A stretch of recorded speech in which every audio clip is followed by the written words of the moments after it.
lang tayo kanina malapit kay Eva, hindi mo man lang pinansin. Huy! Huy! Ano ba? Magkagalit ba kayo ni Eva? Hindi. Bakit hindi mo pinapansin? Dati hindi pwedeng hindi mo aasarin.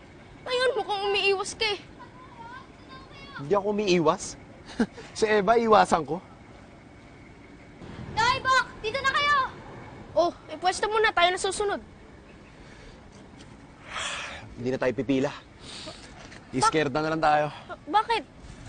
Tara na.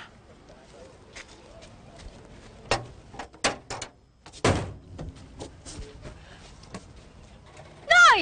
Ano na?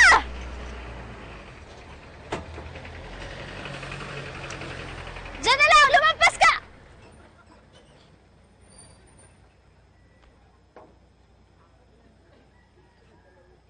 Sabi na nga po, may problema ka kay Eva, no? Wala. Eh kung wala kang problema, bakit bigla kang sumibat? Hindi ka man lang nagpaalam na umiskierda tayo.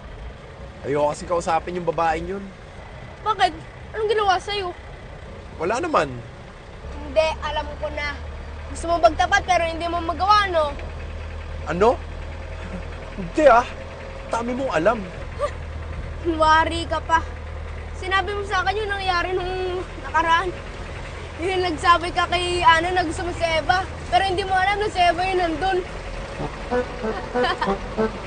Iniisip ko kung paano ko babawiin yun. Bakit mo babawiin? Ituloy mo na. Eh, naiilang ako eh. Dapat kasi practicein mo. Huwag na nga muna natin pag-usapan. Pag-usapan na lang natin yung yung bago kong powers, yung lumalabas sa kamay ko na apoy. Ano ba yun? At malay ko, di ba nga sinabi ko sa'yo, yung mga powers mo mula sa ganun niya. Sa'yo lang lumalabas yun. Ayos yun ah. Gusto ko magamayan. Eh, para magamayan mo yun, dapat practicein mo. Kagaya nung pagtapat mo kay Eva.